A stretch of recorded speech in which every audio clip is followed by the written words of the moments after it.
interception. Washington's got it. Washington's got it. Number 1, Lewis Jones. 1, 2, make you wanna. You are about to enter the lounge, the Sports Lounge, with your host, Big Lou, and me, Big Lou's homie, Tony Kelly. You ready for the lounge? Welcome to the Sports Lounge with Big Lou. Born in Venice, California, the son of a preacher man. He went to the University of Washington football team starting as a strong safety and outside linebacker. Big Lou has taken home 3 Pac-10 titles and 2 Rose Bowl wins. He had an undefeated season and a national championship in 1991. He's the CEO of Holy Fit 310. Trainer to the California Hollywood elite. And now, please give it up for your host, Big Lou. Hey, everybody. Welcome. I am still reeling over my Super Bowl birthday. I can't really call it a hangover, but I got to tell you, what a great day it was yesterday for the Super Bowl. The city of Los Angeles, the LA Rams. Got to put your hands together for the Los Angeles Rams, bringing home the Super Bowl, literally bringing it home right here smack dab in LA and Inglewood at SoFi Stadium. What a way to please the hometown fans. For some of the sports bettors out there, probably didn't please a lot of them. I'm sure some people took some big losses on the game. Neither here nor there. That's what makes the game fun, right? That's why we play fantasy football. Adds another element of excitement to the game to watch. And, you know, I got to tell you, usually we have red zone recap and all that good stuff going into the show. Obviously, the only red zone that we need to recap would be that of the Super Bowl. We don't even need the intro for the red zone recap at this moment. We're just going to get – well, you know what? Before we get into it, let's do this, ladies and gentlemen. I want to go over chaos on the court. That's recapping the basketball scores real quick from the last weekends, just to get that out the way. We're going to spend the majority of our time today, obviously, rehashing the Super Bowl, Sean McVay, Cooper Kupp. I mean, God bless Cooper Kupp. Where would the Rams be without that guy? Probably not where they're sitting right now. There's a fair statement. And all that stuff. So with that being said, let's get right into chaos on the court real quick, guys. And on Saturday, February 12th. And now, with Big Lou's Sports Lounge, chaos on the court. Oh, we have it. That's amazing. I'm so glad to have that segment right there, guys. That just saves a little bit less for me to have to say. But I know you all love to hear me talk. So here we go. Chaos on the court. On Saturday, the Knicks fell to the Trailblazers 103-112. The Grizzlies took out the Hornets 125-118. The Kings are staying on top in their Kings chair, going 123, knocking off the Wizards 110. The Spurs 124, the Pelicans 114. The Cavaliers fell to the 76ers 93-103. And the Nuggets and Raptors got into it, and that's interesting. Very close games. Looks like one of the more exciting basketball games of the weekend. The Nuggets 110, Raptors 109. The Nets and the Heat got into it. The Nets took out the Heat 111. The Nets fell to the Heat 111-115. The Thunder fell to the Bulls 101-106, and the Clippers pulled out a squeaker against the Dallas Mavericks 99-97.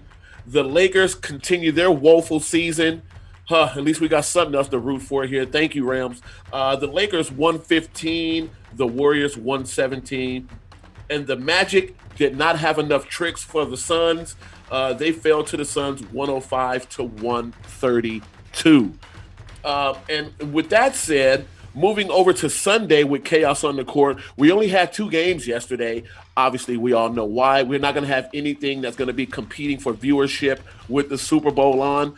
With that said, the Celtics took out the Hawks 105-95, and the Timberwolves put up 129 against the Indiana Pacers 120. That's chaos on the court right now. Now, guys, you know, let's just go ahead and get right to the nook and cranny of all this stuff. And you know what it's going to be. It's going to be all about the Super Bowl. And I got to tell you guys, What a game it was. And I got to tell you, I was on the edge of my seat the entire time. And, for me, watching film is a huge part of sports. Okay. There's a student mentality aspect to the game that most people don't really understand with our young athletes. And this starts in very competitive high school, obviously all the way out throughout the pro level. And I'm bringing this up because Cooper Kupp, he definitely deserves the MVP of the Super Bowl. And arguably, he could have been in strong contention for an NFL MVP for the league with how important he is to the Los Angeles Rams. So I want to give a big shout out to Cooper Kupp and congratulations and a round of applause to him for an amazing season, a great Super Bowl. And with everything that he did this year to be named the Super Bowl MVP, it just kind of brings it all together for him. It's an honor, well earned, well deserved, and I'm excited to see what he does next year. Huge congratulations to Matthew Stafford. Again, here's a guy that showed up to work every day when he was with the Detroit Lions and putting the grind down, putting in all the work on the field, off the field, and now he has finally gotten what he deserves, which is that Super Bowl, that elusive Super Bowl title under his belt. It'll be very interesting to see how he fares in this offseason and what he's going to do next year as well with the Rams. Before we really get into the Rams, we got to talk about the Bengals as well. And listen, I made it no secret. Yes, I'm wearing my Rams jersey. Shout out to Eric Dickerson. But I want you guys to understand something. Yes, I wanted the Bengals to win, and it's not because I'm hating on the Rams. I love the Rams. Don't get me wrong. They are not my personal team, but yes, I'm cheering for the home team. But here's why I wanted the Bengals to win, because what a great story that would have been for the rookie quarterback to come in and win his first Super Bowl. And that was really my only reasoning for wanting the Bengals to win, was just to have a rookie quarterback win the Super Bowl. But at the end of the day, the NFL got it right. Every playoff game in the NFL this year was absolutely amazing, which tells me we had all the right teams in the right spots where they're supposed to be. And in the Super Bowl itself, the Bengals started out hot, and I was like, oh, man, here we go. But then, to no avail, Matt Stafford, Cooper Kupp came out, did their thing, and lo and behold, brought the championship home. And real quick, I also want to send a piece out to Odell Beckham Jr. Listen, for all of our listeners, followers, people that are just tuning in, football, as physical as the game is, the nature of the game itself, right? You see all these big hits, guys getting hit going across the middle, not looking, the lineman coming up and slamming running backs down. I'm going to tell you guys, the worst injury in football is a non-contact injury. Absolute worst thing that could happen to a player out there, especially a skill position player, that being wide receiver, running back, quarterback, defensive back. Worst injury that those guys can have. And as we saw during the game yesterday, Odell Beckham Jr. coming across the middle, went for a ball, and he dropped the ball because that knee looks like what could have been a pop. We'll know more as they, get in there and do some more digging around and scrape around to see what's really going on. But I really want to send a shout out to Odell Beckham Jr. We hope you recover, fast and strong. We're excited to find out more of what's going on internally with that leg, and hopefully he does recover well and can come back and be a part of the LA Rams again next season.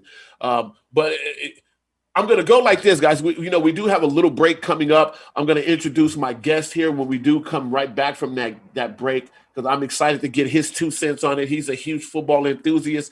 Young as it may be, information does not know age. It knows people who pulls it up and studies it. And this guy is a wealth of knowledge to be so young and know so much. So I'm excited to have him in the lounge today. But I want to say this, guys. He did it to the Buccaneers. He did it to the 49ers.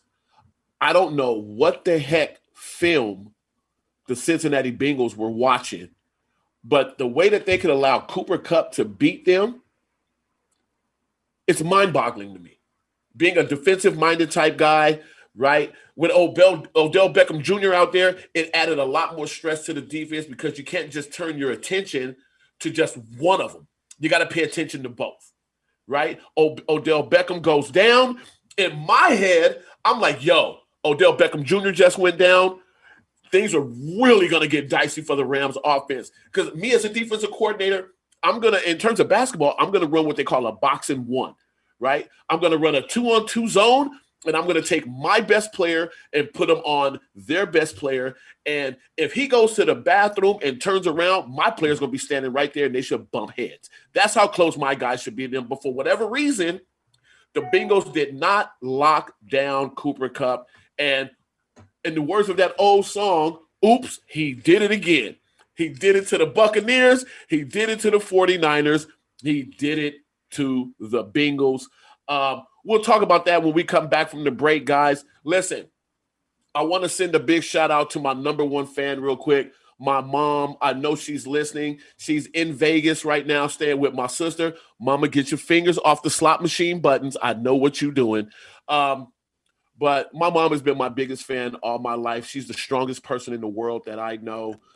When I was in college, she actually took the Greyhound. Listen, my mom, she won't get on the plane. She won't get on the train. She won't get on the freeway. She don't get on planes because she doesn't understand how they stay in the air. I tried that conversation, people. It was a long conversation, and we just said, okay, we'll just move on. But today is Valentine's Day, everyone. So listen, be sure to reach out to your moms, your sisters, even your brothers, your dads. You know, Valentine's Day, I know we tend to lean towards the women about Valentine's Day, but it's about anyone that's in your life that we love and care about. So make sure to reach out to all those people and just send them a quick shout out. Happy Valentine's Day. Thinking about you. I love you. And mommy, I want to say to you, I love you. I thank you for doing everything that you have for us and our family growing up as kids. And without you, I would not be where I am today, Mom. So thank you. Happy Valentine's Day to you. Happy Valentine's Day to all the women and the mothers out there. We're going to take our quick break. This is Big Lou, the host of the Sports Lounge, right here on AM 1290 KZSB and 96.9 FM, Santa Barbara News Press Radio. We'll be back.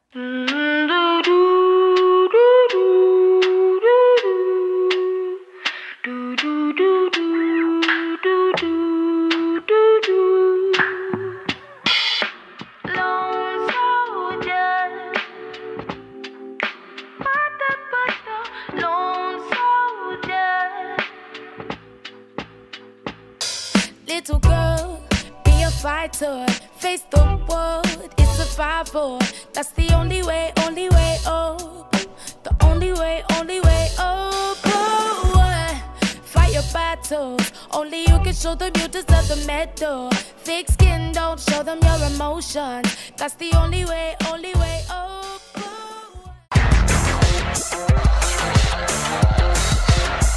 Be sure to join Big Lou in the Sports Lounge every Monday at 12 p.m., rebroadcast Monday at 10 p.m., Wednesday at 4 a.m., and Saturday night at 8 p.m.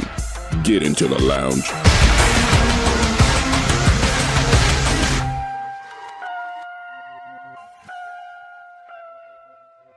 Feel like you'll never be able to own a home in LA? You're not alone. The Allison Malin team can help get you started with some easy steps to position yourself and achieve home ownership. Give them a call, whether buying or selling. Allison Malin are the real deal, and be sure to check out what they're up to on Instagram at Alice and Malin. The Sports Lounge can be found on your radio dial at 96.9 FM and AM 1290 KZSB.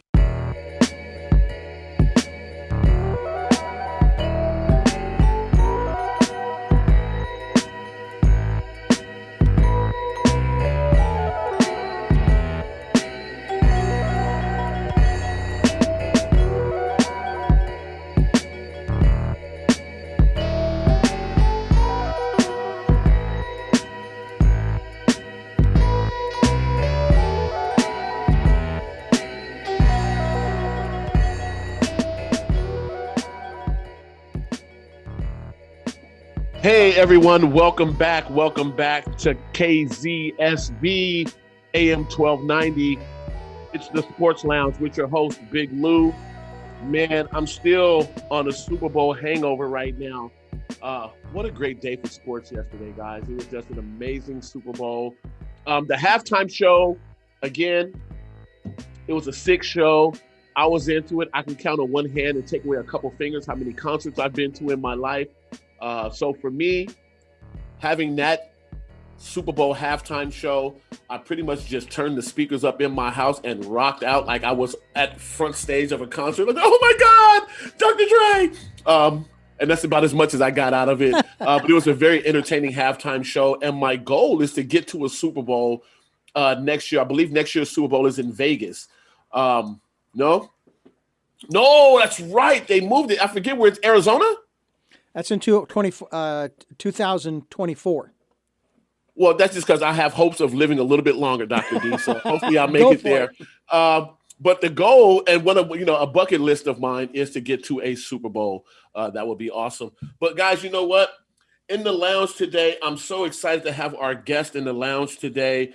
Mr. Jeremy Platt is our guest in the lounge today. And I'm going to tell you something about this young man. And when I say young man, I mean just that. He had started a podcast at the age of, 13, I believe it was?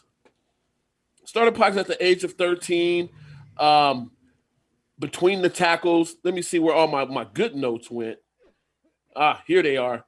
Youngest reporter in AAF history at the age of 15 years old in 2019. Youngest reporter in XFL history at the age of 16 in 2020. I remember this, guys. The guy was during the XFL. You got the pit down there with all the reporters and whatnot. All the high ends, the Sporting News, the ESPNs, the Sports Illustrated. All these guys are in the pit down there, and then here's Jeremy down there at 16 firing questions to the podium. I mean, what an amazing experience that is, right? He now started a podcast. Between the tackles, and he has been running that for a while now. The guy is a wealth of knowledge in football, and to be so young at it, I know one of his goals is to eventually become a general manager of an NFL team, and I got to tell you, he's well on his way because he has a tons of history and knowledge of the game. So let's put your hands together for a nice round of applause, golf clap for Mr. Jeremy Platt. Jeremy, thank you for taking time out of your busy school schedule to join us in the lounge today. How are things with you, my friend? I'm doing great. Anything for you, Lewis? Man, I appreciate it. Just so you guys can understand, Jeremy is currently a freshman up at Arizona State University, and he's not in the gen pop. He's not in the general pop population of the campus. He's on another side of the campus where people actually use their brains. And think, and this is not a slight to anybody on Gym Pop. This is just actually another accolade for me to point out to Jeremy. He's been an amazing student through all his schooling, elementary, high school, and he's continuing that trend in college right now, just getting, grades are excelling through the roof.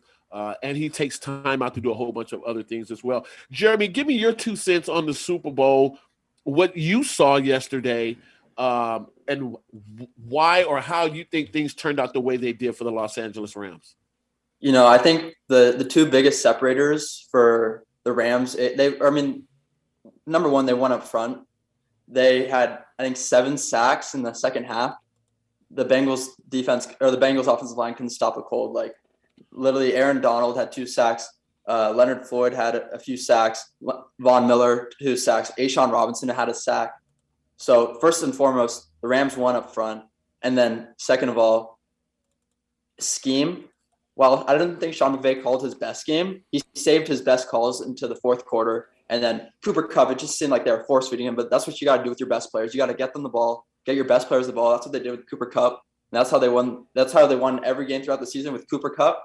And down the line, down the stretch, they need to have it. 4th down, 3rd down. Who did they throw the ball to? None other than Cooper Kupp. So I think that's how they won it.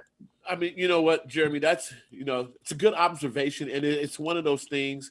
I say a good observation because you acknowledge it and you touched on it. But it's one of those things where anyone and everyone who watched the Super Bowl, let me take a step back. Anyone and everyone who watched the NFL season knows the value that Cooper Kupp brings to the Los Angeles Rams.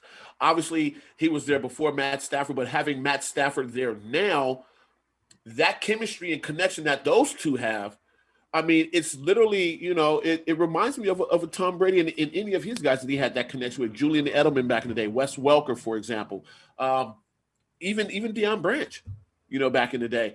But it's also shocking to me that the Bengals, after the Rams lost Odell Beckham Jr., that they didn't put the clamps down on Cooper Kupp. Can you allude or guess why would that be? I mean, in my head as a coach, I'm like, okay, they lost their other guy that can threaten us. He's gone now. So for me being a defensive guy, I'm like, okay, somebody else other than Cooper Kupp is going to have to beat us. And I'm going to make sure that happens. Do you think that there's any particular reason that the Bengals did not go after Cooper Kupp and put the stress and the onus on maybe a Jefferson to come out, Van Jeff to be the guy, or to have to pass the ball out the backfield to be the guy? How do we slip up and let Cooper Kupp do that? I mean, I honestly have no clue. The defense coordinator for the Bengals is Lou Anarumo, and Eli Apple, their corner. He played a pretty good game so far, right? But all season long, I mean, he's known for being like one of the most hated players in the NFL. I don't have anything to say about that. But he's struggled. He's struggled like Tyreek Hill. He struggled against a bunch of guys, and then I don't know how you don't cloud Cooper Kupp. That's my problem. Is like, if you're gonna put Eli Apple on him, at least get a safety over top in the red zone. You know who it's going to at the end of the play, at the end of the game. You don't even get your hands on him. You got to press him up at the line, jam him, make him like really work for it. He had a clean release. It was like pitch and catch for Matthew Stafford. After the game, Stafford just said, "Oh, I was going to Cooper Kupp all along." Everyone, you, me, anyone who doesn't even watch football but just watches that game knew who was getting the ball. That was number 10. 100%. Now, is this the same Eli Apple? I feel like he played with the Giants for a while. Yeah. Okay. Yeah, and I recall him being picked on when he was playing with the Giants too, as well. Yeah. Neither here nor there. Obviously, and I don't want this to be a banging on session of Eli Apple, but in the same respect, this is where we get to the essence of the game and the mental stability that it takes to play this game, this thing called football. And it's my belief, the defensive coordinator can only call the play. It's the players on the field that make that play work or not work. And so I don't know if Eli Apple was just in his own head. The moment was too big and he was afraid to get up there and really get hands on Cooper Kupp. And I can tell you from personal experience, when you're on an island and you don't get your hands on that receiver on the line, you will make somebody's highlight tape. It just won't be your own. And that's pretty much what happened with Eli Apple. And, he's getting jabbed a lot right now in the ribs as to how he performed yesterday. And I would say to you, Jeremy, do you think that was more scheme by the Rams in terms of attacking Eli Apple? Or was it just a culmination of how the game was being played and what was happening in the trenches? I think regardless, Cooper Kupp's getting the ball. If it's Apple or Chidobe, who was the corner on the other side, who's a stud. It just happened to be that Apple was on his side. And knowing that Apple struggled, I don't want this just to be like hammering on Apple because I'm sure he's having a rough day today. Everyone's hammering out. And I'm sure no one's harder on him than himself. But like knowing the personnel, knowing the matchups, you got to put Jesse Bates or you got to help Apple out somehow. Even if it's not, even you got to, as wherever Cooper Kupp is, there should be two guys there at all time. Cooper Kupp had one of the greatest receiving seasons of all time by any NFL receiver. He won the Triple Crown. He won Offensive Player of the Year. Like, he is torching everybody. If it's Apple, it doesn't. I think if somehow Jalen Ramsey was on the other side of him, I think Cooper Kupp's winning that matchup. Cooper Kupp was unstoppable yesterday and all season long. If I'm Lou Anarumo, you got to double him, cloud the coverage, slide the coverage that way. Do something. You just can't let a one-on-one happen. Now, real quick, guys, and I'm Jeremy. I'm going to put you on the spot because, for our listeners and people that are watching, and, I know what it means, but I'm just curious. You've used the term several times, cloud coverage. Can you tell our listeners what cloud coverage actually means? Yeah. So let's say it's cover 3, which means 3 deep defenders, right? Usually it'd be a free safety in 2 corners. Yep. In cloud coverage, the one of the corners, this time it should have been Eli Apple, will come play up on Cooper Kupp, get his hands on him, and then stay shallow on Kupp, and then have a safety come over in like a cloud. So if Stafford tries to throw the ball over Apple, then the safety's there to get it. If he tries to throw it under the safety, Apple's there to get it. That's very well explained, Jeremy. Basically, ladies and gentlemen, what Jeremy is telling you in football terms, cloud coverage is corner force. Corner's going to be coming up playing short. He'll have a cloud over top of him, that cloud being one of the 2 safeties, free or strong, but he'll have help over top. And in some instances, depending upon what's going on, how the offense is laid out, it could be a corner playing help over top. It just depends on where people are positioned and the flow of the game at that time. Listen, guys, we do have to take another quick break. When we do come back from break, we're going to get a little bit more in-depth in the game, the flow of the game, and pick Jeremy's brain and see what would Jeremy have done if he was a defensive coordinator for the Cincinnati Bengals in that Super Bowl. Hey, you're listening to Big Lou, the host of the Sports Lounge, right here on AM 1290 KZSB and on 96.9 FM. Santa Barbara News Press Radio. We will be right back.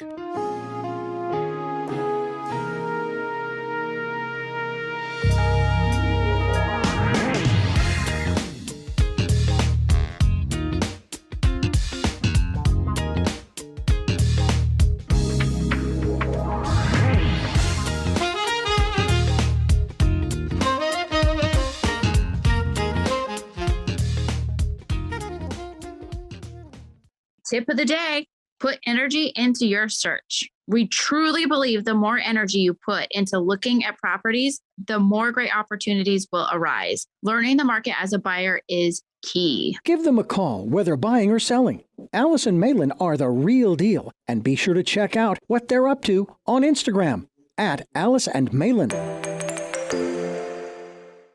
Welcome back to the lounge, the Sports Lounge with Big Lou.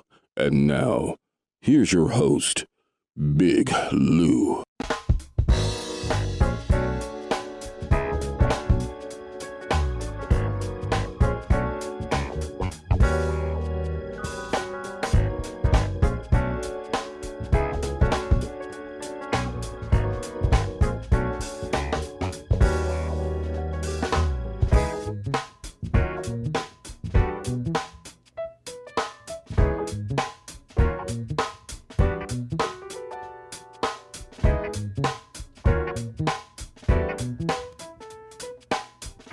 Hey, everybody, welcome back. You are listening to Big Lou, the host of the Sports Lounge, right here on AM 1290, KZSB, and 96.9 FM, Santa Barbara News Press Radio.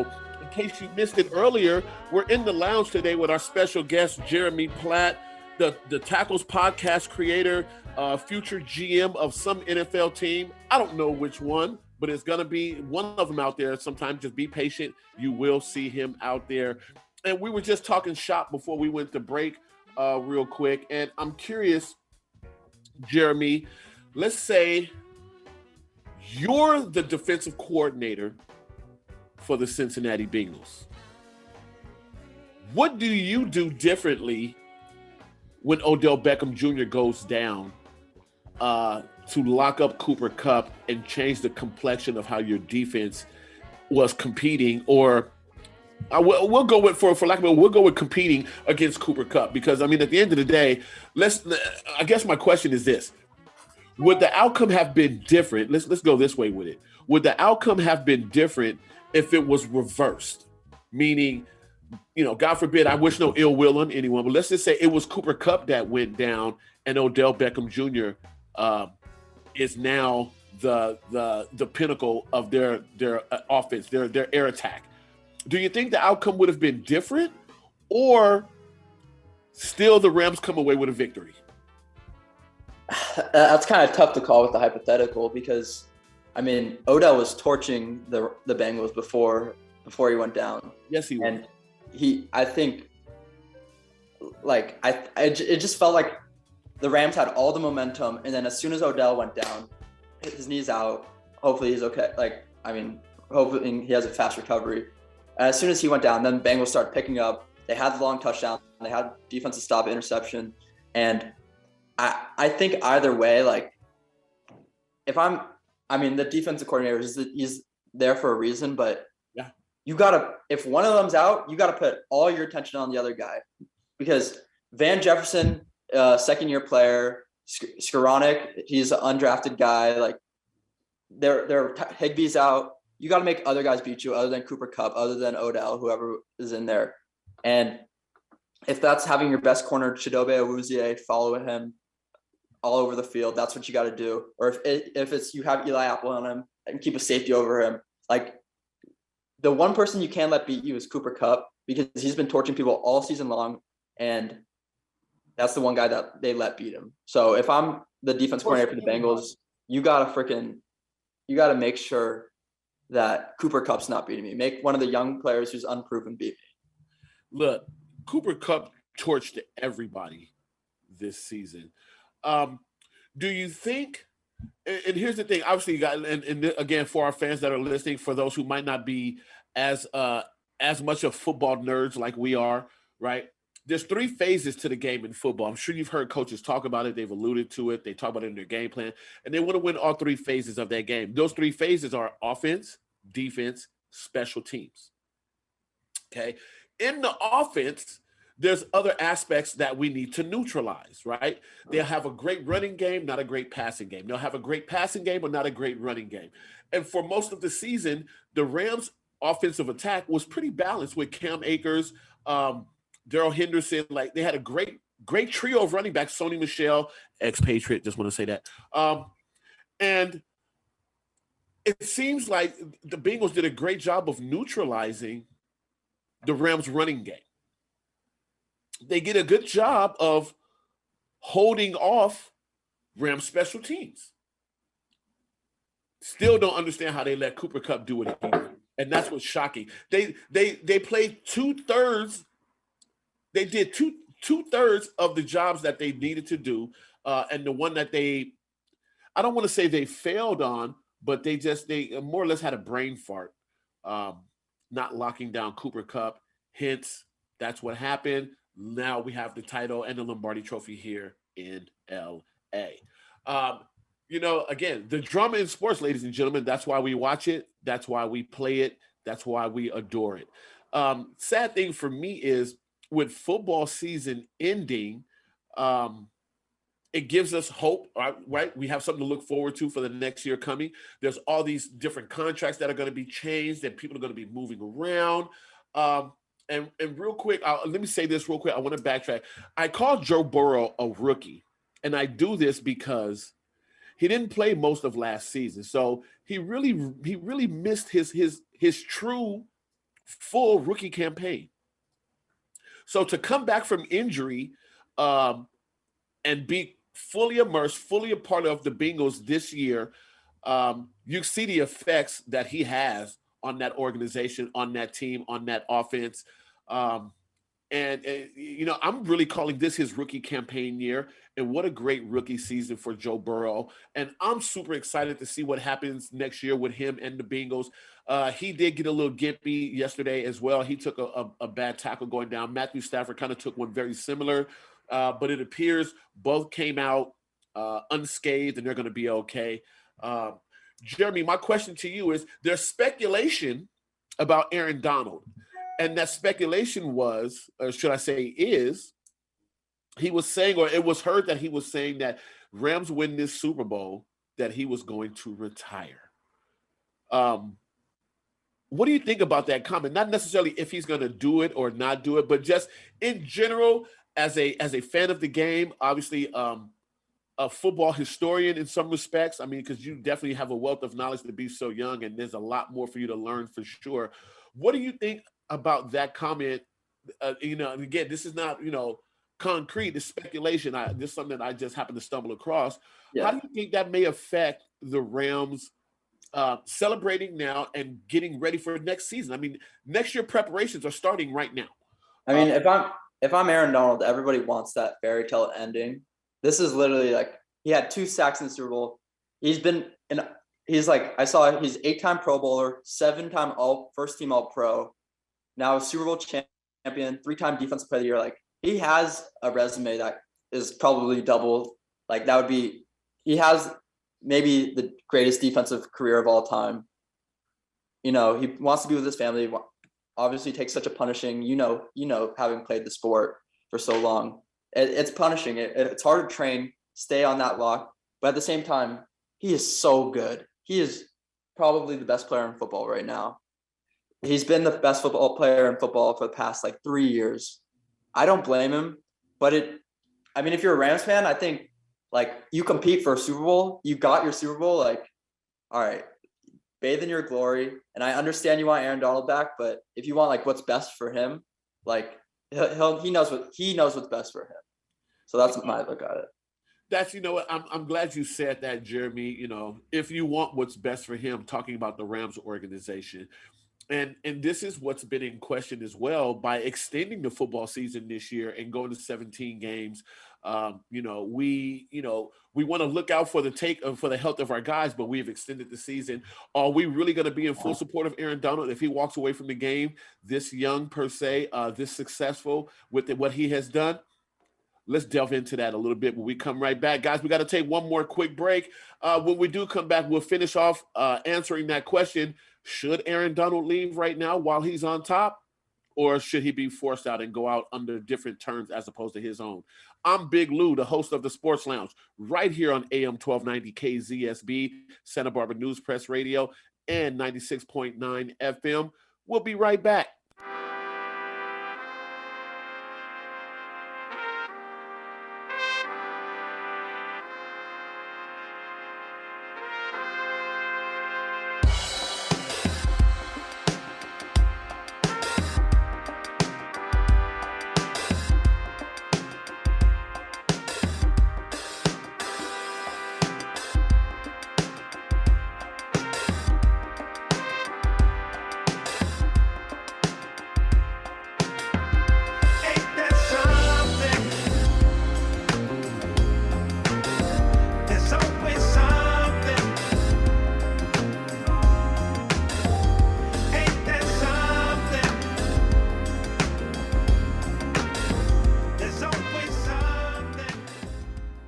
You are in the lounge, the Sports Lounge with Big Lou. Alice and Malin each bring a strong and varied skill set to real estate that perfectly complements the other, enabling them to close incredible deals while making the transaction process a fun and enjoyable experience for their clients. Give them a call, whether buying or selling. Alice and Malin are the real deal, and be sure to check out what they've been up to on Instagram at Alice and Malin. Just follow the f***ing show.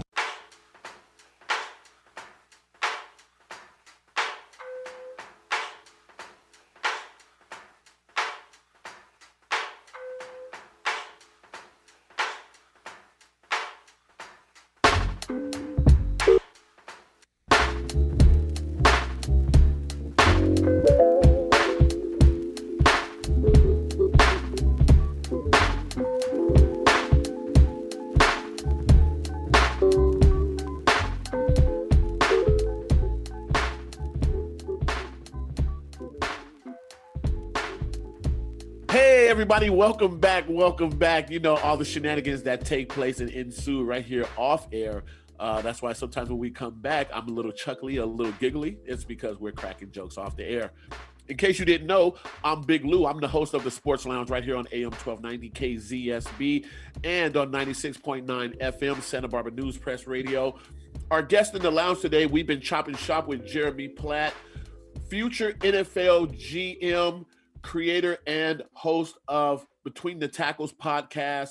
And real quick, Jeremy, tell everyone who's listening, who's watching, who's following, how they can find your podcast, you on social media real quick. And then I want to pass it over to Justin. He has a quick question for you as well. But Jeremy, I want you to drop your info real quick so we don't miss that. Yeah, you can find my podcast, but mostly my articles and analysis of everything on www.betweenthetacklesfootball.com. That's www.betweenthetacklesfootball.com. On Instagram at Between the Tackles, and on Twitter at BTWN the Tackles. Nice. Thank you for that, buddy. Justin, you got it. Go ahead, drop that question on him. See what you got. Hey, Jared. Thanks for being on the show, man.